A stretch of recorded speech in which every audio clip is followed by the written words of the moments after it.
Maintenant, attaquer directement avec notre premier point.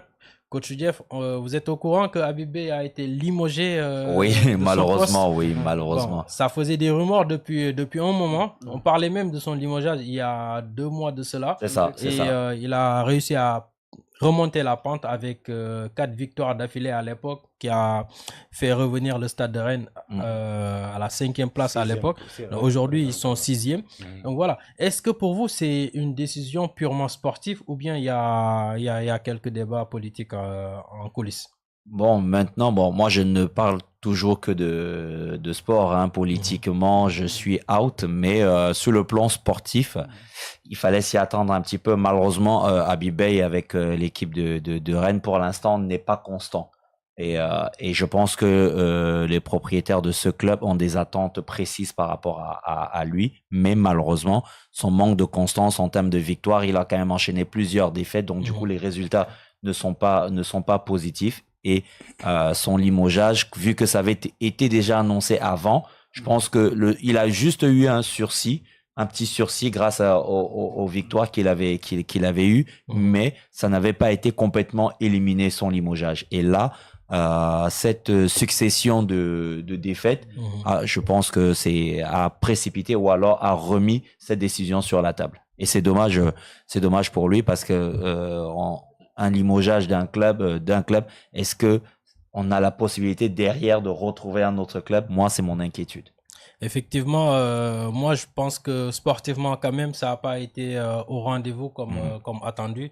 Lamine, depuis le 18 janvier, Abibé il n'a pas gagné un match avec le Stade Rennais. Sa dernière victoire c'était en Coupe de France, Mhm. c'était le 11 janvier contre Chantilly, 3 buts à 1. Et depuis lors, c'est 4 Défaite défaites d'affilée, exact. d'affilée et Mhm. un match nul. Donc en 5 matchs, il n'a pas gagné. Et le pire, c'est que voilà, il n'a même pas marqué, il a marqué un seul but Mhm. durant ces 4 derniers matchs de défaite. Est-ce que le choix de le limoger peut être considéré comme un choix sportif, malgré qu'il a fait revenir cette équipe de la 18e à la 6e place? Bon, pour moi, la direction du Stade Rennais devait quand même lui accorder de la confiance. Mhm. Bon, le bilan n'est pas encore, la situation n'est pas encore alarmante si l'on sait que Rennes occupe toujours la 6e place. Mhm. Bon, là, Abibé, comme tu viens de le dire, en perdant ce vendredi contre Lens lors de la 21e journée de Ligue 1, sur le score de 3 buts à 1, Mhm. Rennes a enchaîné une troisième défaite de rang, quatrième défaite Quatrième plutôt défaite. de rang, Mhm. ce qui a conduit au limogeage de Abibé. Bon, souvent, d'après le communiqué aussi du club breton, Mhm. ils ont aussi évoqué une tension qui existe entre, Mhm. entre Abibé et quelques cadres du club.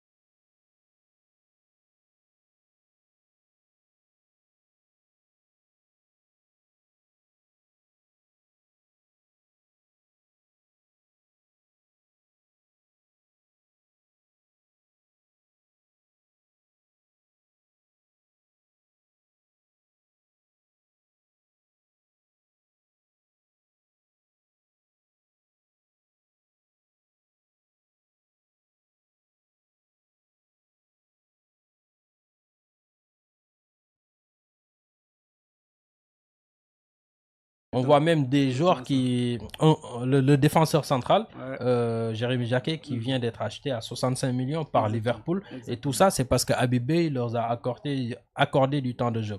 Il y a Lamine qui nous parlait voilà, de lui accorder encore plus de temps, mais il y a eu des tensions entre Abibé et les cadres, et ça date pas d'aujourd'hui.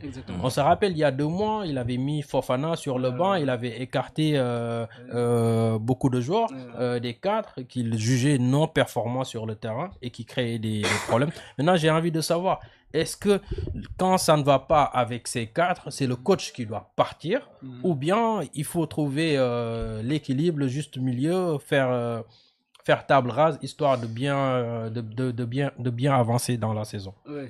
Bon, souvent, dans ce genre de situation, quand le coach ne s'entend pas avec quelques cadres du vestiaire, souvent c'est le coach qui part. Souvent, c'est comme ça. Mais je vais revenir sur le bilan de Habib Beye sur le banc de Rennes. C'est 24 matchs cette saison, 7 défaites, 7 victoires, 7 matchs nuls, 10 victoires. Pour dire que le bilan n'est pas négatif. Il a 17 matchs, dont 10 victoires, 7 nuls et 7 défaites. Il occupe la 6e place, ce qui veut dire que les performances n'ont pas aussi alarmantes qu'on voyait le collage. Je pense que le limogeage se justifie à travers la tension tendue entre le club. Et il faut rappeler également qu'Habib Beye ne convainc pas totalement toute la direction de Rennes. Il a le soutien de la famille, d'une partie et une autre partie qui ne veut pas de lui. Je pense qu'avec ces 4 défaites d'affilée, la partie qui n'est pas convaincue a trouvé les arguments nécessaires pour convaincre l'autre partie pour le limogeage de Beye. Et au-delà de ces défaites, il y a même eu des rumeurs la semaine dernière qui évoquaient quand même que Habib Beye a demandé des primes sur les transferts de certains jeunes joueurs qui venaient d'être vendus, dont le montant de leur transfert a été augmenté grâce au temps de jeu qu'il leur a accordé. Mais d'ailleurs, le club lui-même a démenti ces informations en disant que voilà, ce sont des rumeurs infondées. Donc, malgré tout ça, on voit quand même il y a de la tension. Il y a des tensions de l'équipe de Rennes. De ce club. Et voilà, est-ce que c'est une bonne chose finalement de se débarrasser d'Habib Beye pour que le club retrouve sa stabilité, coach Jeff? Je pense que les tensions ne sont jamais bonnes au sein d'une équipe. Et à partir du moment où une même personne est au cœur des tensions, on a tendance à écarter cette personne-là. Et je pense que c'était le cas pour Habib Beye parce que s'il y a des tensions au sein de la famille propriétaire du Stade Rennais et au sein des cadres de l'équipe, forcément, à un moment, la balance, elle va pas peser de son côté.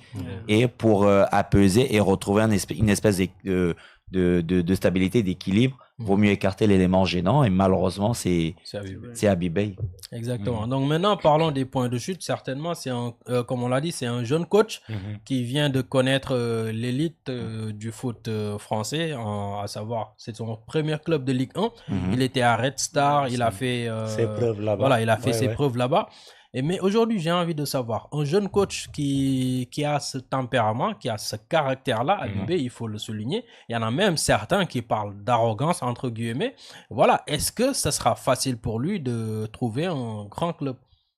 Parce qu'on sait, son rêve, c'est de coacher l'Olympique de Marseille. Voilà, c'est ça. L'Olympique de Marseille. C'est son club de cœur, on le sait, mais ça va être assez compliqué. Mais maintenant, comme tu l'as dit, c'est un jeune coach. Voilà, il est à peine, il arrive à peine au niveau du football professionnel.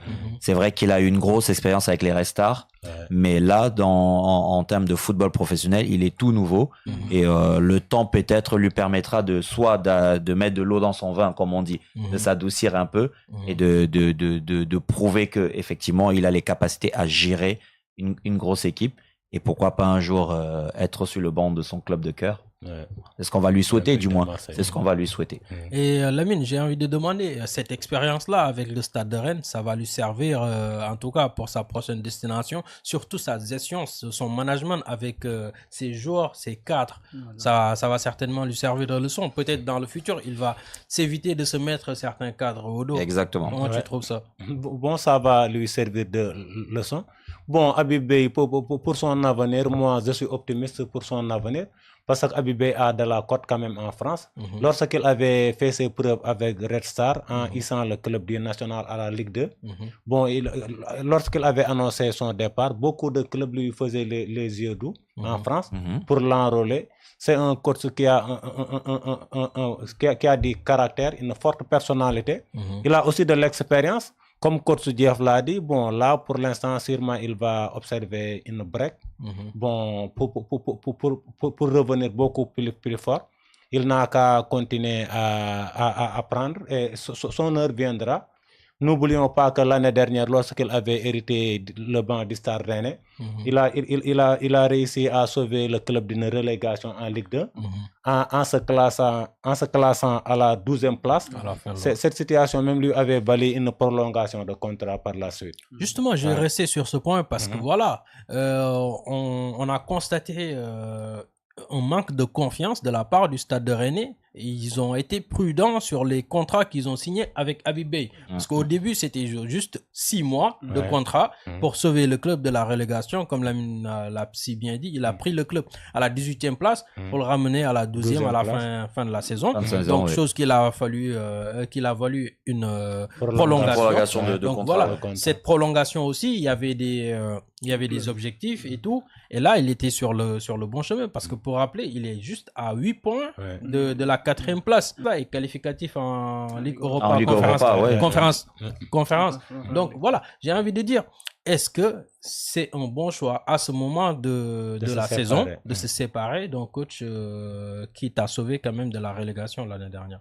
Moi, je pense que les conflits extra-foot ont dû peser. Je pense que les conflits extra-stade, parce que foot, on reste toujours dans le cadre du football, mais c'est tous ces conflits, et comme Hassan l'a dit, c'était 50-50 au niveau de la famille. Donc, je pense que c'est la famille qui a pris la décision est peut-être celle qui pèse le plus. Et aussi, peut-être son comportement, je dis bien peut-être, le comportement n'a pas aider à ce que on lui accorde plus de temps, parce qu'effectivement il a du temps, il n'est pas arrivé au terme de son contrat, donc il avait encore du temps, et la place que le Stade Rennais occupe actuellement n'est pas critique. Il les a quand même sauvés de la relégation. Ça, c'est quelque chose que il ne faut pas oublier, et tout ça en 6 mois. Il a respecté son accord, ils avaient un contrat, il l'a fait, et là maintenant ils ont un autre objectif, il est en train de le faire. C'est vrai que les 4 derniers matchs n'ont pas rassuré, mais sincèrement, je pense que c'est tout ce qui est extra-stade qui a pesé dans la balance. En tout cas, pour tous qui nous regardent, vous pouvez aussi participer en laissant vos commentaires. Dites-nous qu'est-ce que vous pensez de ce limogeage de Habib Beye. Nous allons certainement discuter ici. Tout à fait. Juste... Bon, pour le remplacer, même, il paraît que l'ancien entraîneur de l'OGC Nice, Franck Hez, est même pressenti pour le succéder au poste. Exactement. Il a été limogé, et après c'est Claude Puel qui a pris sa place. Je pense également que ces derniers temps, c'est 4 coachs sur le banc du club. Je pense que ce poste n'est pas... Ils ont beaucoup limogé. Après, il faut le rappeler, le Stade de Rennes, c'est un club qui forme pour vendre. Je pense que c'est le deuxième, ou bien en tout cas c'est le top 3 des clubs français qui vendent le plus, vendent le plus et qui fait plus de plus-value, parce qu'ils forment leurs joueurs. Pour rappeler, ils ont vendu récemment Jérémy Jacquet, dont je parlais, l'axe central. Ils ont vendu Kamavinga à l'époque au Real Madrid pour 38 ou je sais pas 50 millions. Ousmane Dembélé. Ils forment pour vendre, et ça leur réussit bien souvent, mais arrivé à un moment, t'as plus le niveau. T'as plus le niveau, voilà, pour maintenir. Maintenir, exactement. Par chaque année, il y a des jeunes qui. S'ils vendent tous les talents, il reste qui pour voir. Il y a des jeunes qui arrivent, qui performent, et ils partent directement. Donc, ça baisse forcément le niveau du club sportivement. Et peu importe le coach qui vient, s'il trouve pas de la qualité, forcément, ça va suivre. En tout cas, Habib Beye, c'est un entraîneur qui a des caractères, un fort tempérament. Il l'a même confirmé avec Michael Ngor Faye. Lorsqu'il était venu en retard, il l'avait mis sur le banc. Bon, à un moment donné, après, le garçon est parti à Cremonese. Actuellement, il évolue en Serie A italienne. Justement, pour toujours continuer sur les futures destinations, j'ai vu un internaute hier dire que est-ce que c'est pas le moment de relancer les U23 de l'équipe nationale du Sénégal et essayer de convaincre Habib Beye pour les prendre? Mais est-ce qu'avec son niveau, là où il vient d'avoir quand même un club UP de Ligue 1, est-ce qu'il va accepter de prendre les U23 de l'équipe nationale du Sénégal? Bon, ça dépend. Habib Beye, c'est un patriote, il aime bien le Sénégal. Ça dépend du projet sportif qu'on va lui soumettre. Ça dépendra. il peut prendre cette sélection, tout comme il peut refuser. Mais en tout cas, lui, c'est un patriote et il aime bien le Sénégal. En tout cas, ce qui est sûr, c'est que si le poste de l'équipe nationale A était vacant, c'est sûr que voilà, il serait pressenti. Non, je pense que le poste de l'équipe nationale U23, je pense que Abibé ne voit pas ce poste-là. Bon, je pense que s'il devait venir au Sénégal, ce serait avec l'équipe nationale là. Mais je pense que dans la lancée où il est, je pense que le mieux, c'est de se forger encore plus en Europe pour qu'à la fin, peut-être au milieu de sa carrière ou à la fin de sa carrière, venir au Sénégal continuer avec l'équipe nationale A ou peut-être une autre équipe. Donc Hassan, toi, tu ne souhaites pas Abibé en pleine... Non, je ne pas pour le moment en tout cas. Là où il est... Non, pour le moment, là Pape Bounatiao est en train de faire le travail à merveille. Vraiment, n'est-ce pas, Korsoudier? Non, c'est sûr. Hassan a dit à la fin de sa carrière. Au moment où nous sommes, il est plus utile pour le Sénégal en Europe qu'en Afrique. À travers lui, au-delà de sa personne, c'est toute l'Afrique qui représente en Ligue 1. Parce qu'il est vrai que quand il a pris le Stade Rennais, il y a plein de joueurs sénégalais, il a accordé du temps de jeu. Donc ça a permis de les mettre en lumière. Donc effectivement, je pense que je rejoins Hassan. Il serait beaucoup plus utile dans un club européen. Ça lui permet aussi de faire ses classes, de se performer en tant que coach du championnat professionnel. Exactement, à passer ce cap-là et avoir même cette reconversion. Donc, et c'est déjà bien, je trouve, pour la génération 2002. Il y a déjà Omar Daf qui est coach, il y a Abibé, il y a Pape Thiaw, il y a Aliou Cissé. Aliou Cissé, oui, tout à fait. Il y a le nouveau coach de Leipzig, un Sonko, je ne sais pas, je pense que c'est... Ibrahima Sonko. C'est de Reading. Non, pas lui. Il y a un coach, en tout cas, sénégalais qui a été promis. D'accord. En tout cas, c'est une bonne chose pour déjà le football sénégalais, avoir ces techniciens-là qui performent en Europe. En tout cas, on peut être que fiers pour ça. Nous allons continuer avec notre deuxième point du jour. On va parler de Kalidou Koulibaly, qui a été quand même performant durant la CAN, qui a fait beaucoup d'efforts. Et après la CAN, il y a eu beaucoup d'événements qui se sont suivis. Il faut dire son retour en club où il traînait avec cette blessure en demi-finale. Il a repris progressivement. Il a joué 2 matchs récemment avec son club, dont 2 clean sheets. Il a été top performant. Pendant ce temps-là aussi, il a perdu son père, qui repose en paix d'ailleurs. Il était revenu pour les funérailles et tout ça. Il est retourné en club. Et son coach a décidé quand même de lui mettre au repos pendant cette journée internationale.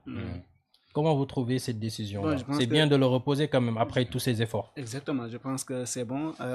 Koulibaly vient d'une Coupe d'Afrique très rythmée, très chargée, très épuisant mentalement et physiquement. Après, il a perdu son père.